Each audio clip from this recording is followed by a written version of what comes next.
Marvel Comics has a lot of irons in the fire, got a lot of things heating up as we move towards Free Comic Book Day. They're going to be kicking off Judgment Day, the X-Men Avengers Eternals crossover event. It's supposed to be a big deal. We've also got the Hellfire Gala. That's kind of strictly X-Men, but it's going to include all the heroes from the Marvel Universe because they want to dress out to the nines and show up to this big party with their insane outfits and whatnot. And we also have a new Spider-Man comic debuting for the 60th anniversary of the most important character in the Marvel Comics universe. As far as sales go, Spider-Man is king, although I will fully admit that the Fantastic Four and some other characters are probably more vital to the fabric of the Marvel Comics universe. But Spider-Man is still their go-to guy. He's number one. He's not Batman, but he's the closest thing Marvel Comics has to Batman as far as a big-time seller. Now, you have all these things happening at Marvel Comics. They want them to be important. Apparently, they're going to sort of tie them all together. I'm going to give you some spoilers here from an upcoming Free Comic Book Day issue, specifically the Judgment Day issue. And it might answer a few questions we have about these Spider-Man promos that we got when we had the announcement about Zeb Wells and John Romita Jr. coming onto the title. I'm going to tell you, for the weak at heart, if you're a Spider-Man fan, I'm sorry. I did not make this. This is not my comic book. I'm not insinuating what this comic book insinuates. I'm just merely telling you what's going to happen. Apparently, Moira, who, if you did not know this, is now a Terminator. She's essentially a robot with her conscience downloaded into it, has become the main villain of the X-Men universe on Krakoa. She double-crossed him in the Eggs Lives in Death's event that was not very well executed, but this did come out of it. Moira is now a robot. Her body is dead, but her conscience lives on to this robot. She needs to go to the Hellfire Gala. So the plan is, apparently, in this Judgment Day Free Comic Book Day issue, she breaks into a house containing MJ, the long love interest of Peter Parker, former wife, no longer married. That was kind of annulled by old Mephisto, and Aunt Anna, which I'm glad to see Aunt Anna in there. I don't think we've seen that character in a long time. It's been years, right? I don't think I've seen that character forever. So while she's in there, she's walking down. Moira the robot comes behind her and says, "Hey, if you scream, I'm going to go kill your aunt too. But I need you to get into Krakoa." And then we get the final reveal that the plan for Moira X the robot is that she is going to skin Mary Jane, longstanding beloved character in the Marvel Comics universe, and often a damsel in distress for Spider-Man. She's going to skin Mary Jane and wear her skin as a suit to get onto Krakoa. Now, I'm sure a lot of people, if you've only been reading Spider-Man up to here, you're like, what the hell's going on here? First of all, why would she skin Mary Jane? Who wants to skin people? It is now part of Marvel Comics canon that Moira does like to skin people to infiltrate Krakoa.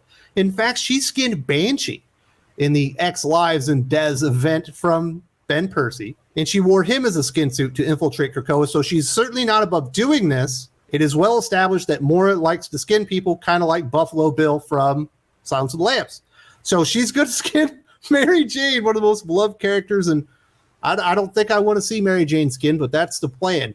And now other people are going to be going, why would she skin Mary Jane? Wouldn't she be better off skinning a mutant or somebody that would be at the Hellfire Gala or that's really related to the X-Men? Hell, Peter Parker's more related to the X-Men than Mary Jane.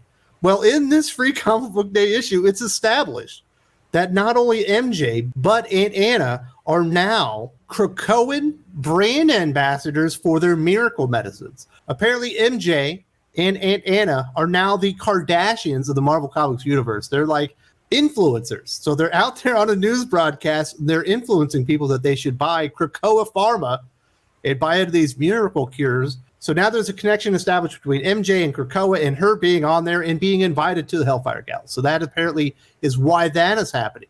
So really, it's brilliant for Moira to infiltrate Aunt Anna's house and to skin Mary Jane alive so that she could infiltrate the Hellfire Gala. We know that Spider-Man is going to be at the Hellfire Gala. Peter Parker's going to be there. We've seen the outfit. He's already been sized up. He's already been fitted. We know what he's going to look like at the big Hellfire Gala, 80-page giant-size Hellfire Gala issue. He's got to be there. And apparently MJ's going to be there, but it's going to be a robot. I wonder if Peter Parker might not be able to ascertain that this robot that's actually Moira is not, in fact, the woman that he's loved his entire life. And pretty much the character that we all wish that he would end up with.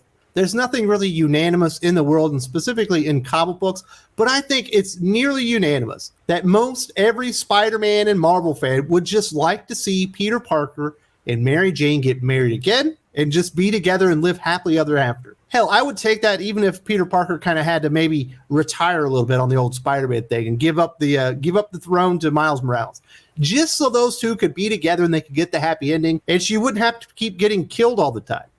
It was a magical moment when they got married. I don't think anyone liked it in One More Day when they pretty much undid it. But apparently that wasn't enough. So now we're going to skin Mary Jane alive to infiltrate the Hellfire Gala. And this is in the Judgment Day issue. So we're connecting Spider-Man, Judgment Day, Axe, Avengers, X-Men, Eternals, and we're connecting Hellfire Gala. It's all coming back to this comic book stew that we're making. Why would you do that to Mary Jane? Everyone likes that character. Everyone likes Peter Parker. This is terrible. Now, how is Peter Parker going to react to this? We know that there's going to be something happening between Peter Parker and Mary Jane where she's not happy with him. We saw the one cover where she doesn't even want to talk to him.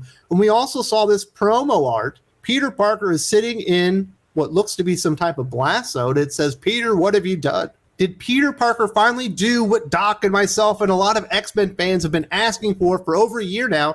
Did he finally nuke the X-Men and destroy all of Krakoa in preparation for Judgment Day? If that is the outcome, I'm going to be honest. I don't want to see anything bad happen to MJ.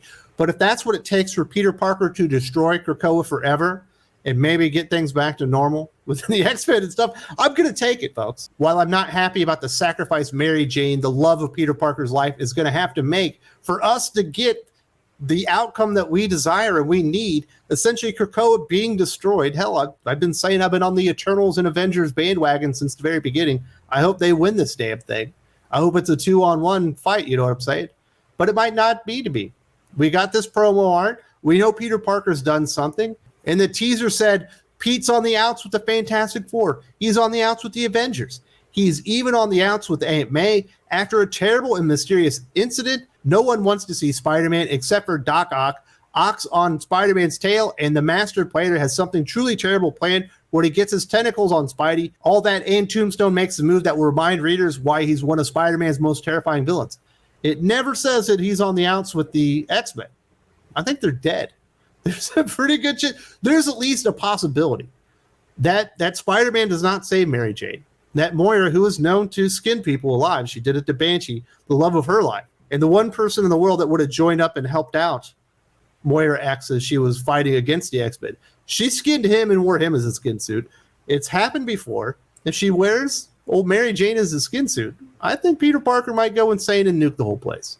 It's a possibility, but apparently all these things are tying together. I don't know exactly how it's going. Obviously, those last parts were speculation, but it's definitely happening. She's going to get kidnapped, and that's going to be the play.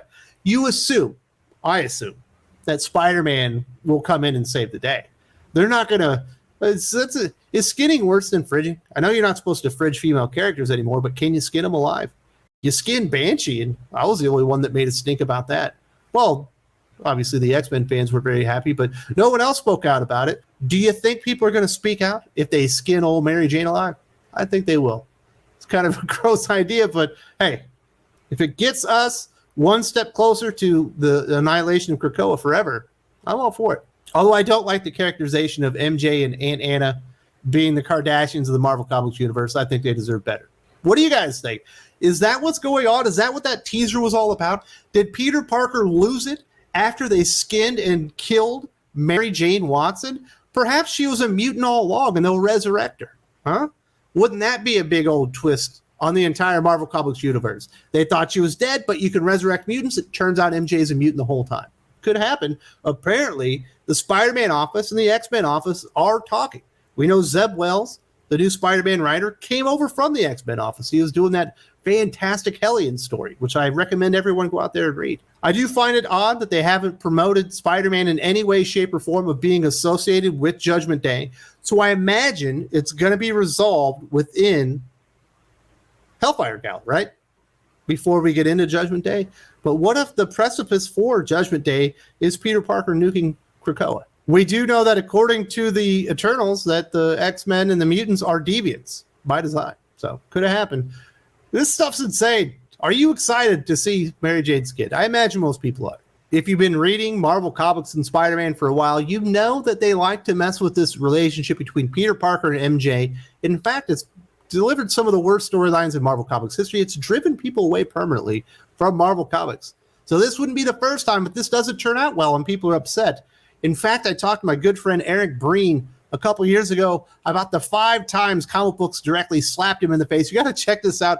He gets pretty animated. We talk about the worst storylines that never made sense in comic books. Love Eric Breen. This is a great video.